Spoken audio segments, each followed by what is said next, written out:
Emo is a genre that can often be associated with negative and raw emotions. Listening to the misfortunes of a broken individual who you can either relate to or empathize in some way to get that emotional punch out of that very song, often accompanied by rough instrumentals that complement these melodramatic themes. In 2019, however, an album was released that stayed within the realm of emo music sonically, but sets a much more positive and inspiring tone behind its message, and results in one of the greatest sounding and transformative emo albums in years. Allow me to take you all to a place called Somewhere City by Origami Angel. Origami Angel is a two-piece emo outfit from Washington, D.C., made up of Rylan Hiji, who is behind the guitar and vocals, and Pat Doherty behind the drums. Their first EP, Quiet Hours, embraced emo's fundamentals fairly well, as this was pretty melodramatic instrumentally, lyrically somber, and vocally whiny enough to facilitate a very respectful debut for the two. Come May of 2019, and they released a Pokemon-themed EP titled Gen 3, a very brief yet crucial moment in their career. Hiji's vocals are much more aggressive and better performed, along with his guitar playing, and Doherty's drumming is in full force now.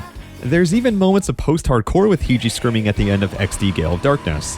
With two EPs released just a few months apart from each other and a shift in the band's sound, the duo still had enough left in the tank for them to release their first full-length album by the end of 2019. An album that would shock the emo community and would bring to the table a strangely welcoming charm and concept to the scene that is both reminiscent yet innovative at the same time. Welcome to Somewhere City.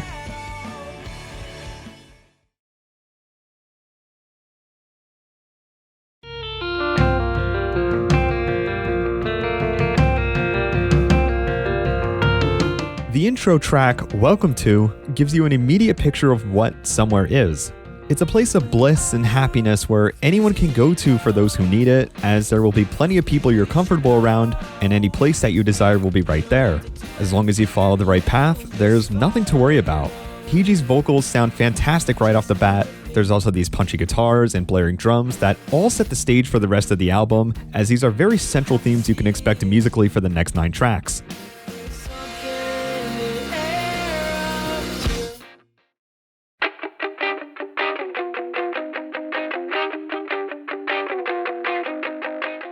The 24-hour drive-thru kicks things off with an anthemic banger that is virtually impossible to get out of your head. It's a brief and simple story about someone trying to get someone close to them to go to the drive-thru with them, as no matter how bad the weather is, they care deeply enough to still spend those couple hours with them enjoying some moderately tasting fast food. It's also a personal nostalgia trip that is being described here in the chorus, as the band makes a specific reference to a major highway that they take to go to their desired restaurant. Musically, the track brings this obscenely catchy chorus, carefree bridge with its plucking chords and deep drums, and the crowd vocals are a great touch to signify that everyone cares about this person they're trying to cheer up. It's wholesome, it's catchy, you really can't get a better start to an album than this.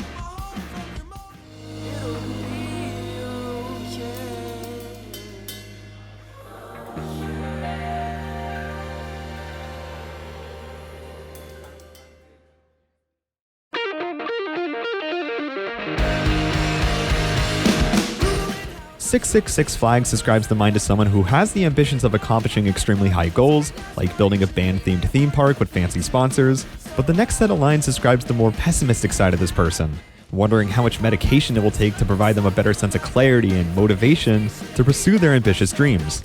After realizing that they themselves are their own barrier through its gloomy chorus, the track begins to pick up again, the vocals become more enthralling, and even goes a step further, as the final 30 seconds ends with these bombastic blast beats and guitar riffs that come out of thin air but feel so welcome at the same time given the amount of confidence that is gained throughout the song.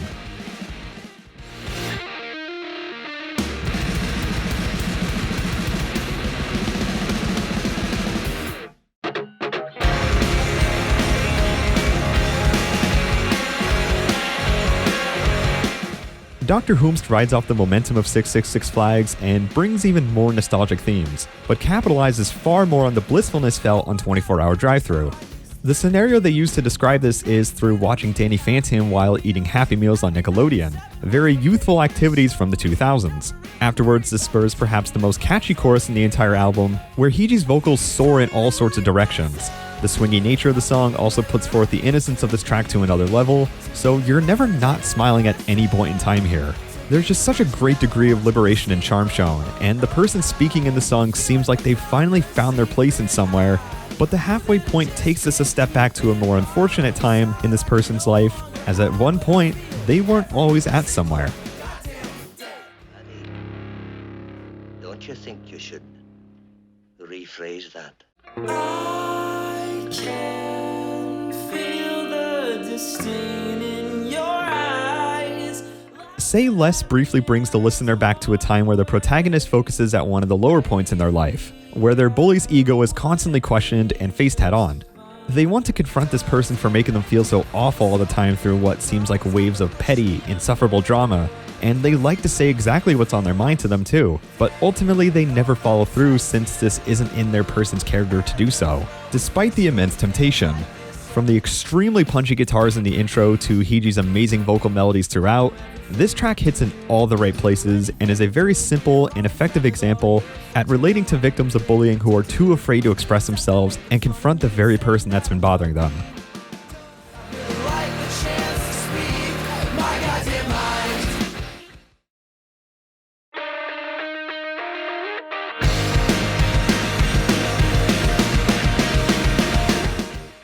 Escape Rope describes the scenario of someone that doesn't want them to leave to somewhere and is spoken from that person's perspective. They've come to accept that they're just not going to stay home anymore, and as the swift guitar licks, intense vocals, and blast beats begin to pick up near the end, the song abruptly cuts off at the very last lyric, which would be the word home, and immediately transitions into this song.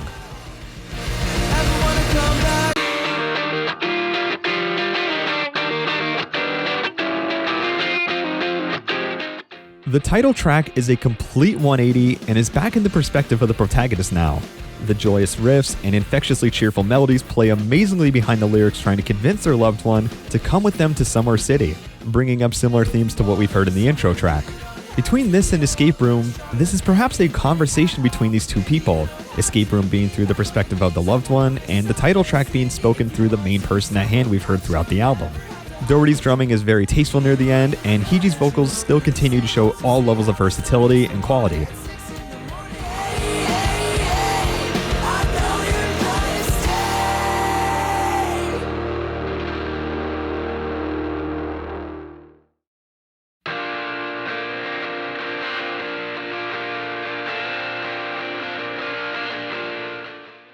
Skeleton Key, for the most part, is simply a brief love song or some kind of appreciation anthem to most likely the same person mentioned in Escape Rope. A skeleton key normally serves the function of having multiple uses, so the person this song is about certainly means a lot to this person. The instrumentals start out very ballad-like, but immediately picks back up to keep the album's upbeat theme that just really hits you out of nowhere.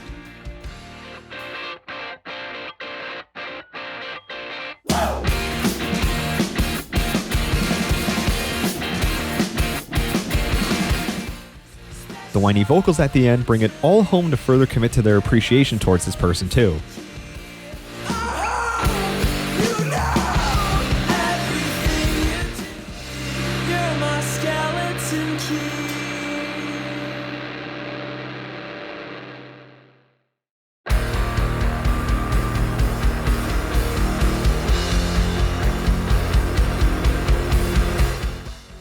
Find Your Throne also serves the purpose of trying to convey how much this person matters to them and how they should be proud of who they are, and also has Hiji's most passionate and well-performed vocal performances by far on the album.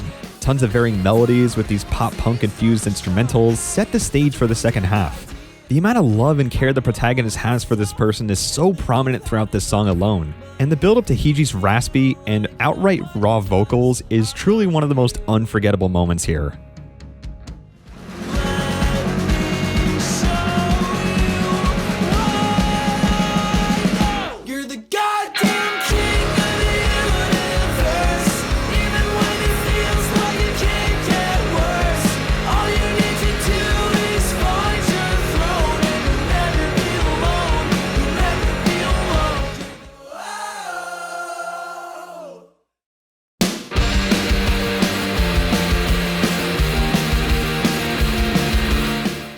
The closer track, The Air Up Here, embraces a goodbye-like atmosphere right off the bat with its downtoned guitars, and the main speakers talking about how they finally made it to somewhere. They have no interest in going back home, and the screaming backing vocals are able to bring these emotions out very strongly. You're then met with a brief sense of deja vu as the intro track serves the role as being the bridge of the song. As the snare roll begins, it seems like other songs are starting to enter the mix as well. You start to pick up on a couple lyrics here and there that you're able to hear throughout this chaos, like the drive-thrus, theme parks, feelings of self-confidence, and everything in between. The track continues to overwhelm you until you remember every single thing you've gone through to get to this point. And eventually, it all ties back to one central theme.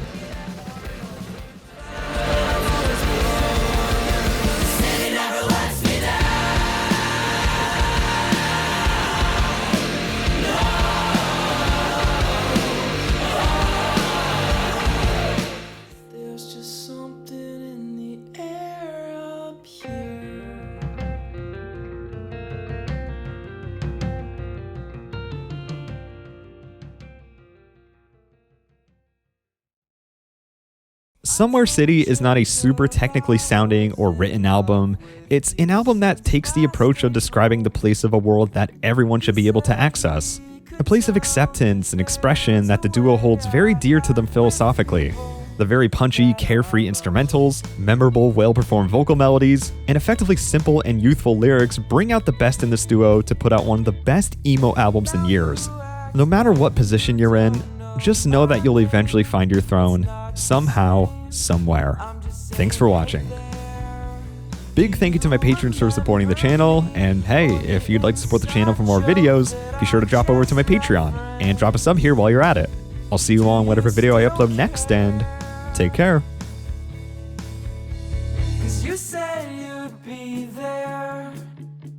Well, I've been looking and I can't find you anywhere. No, you said you'd be there.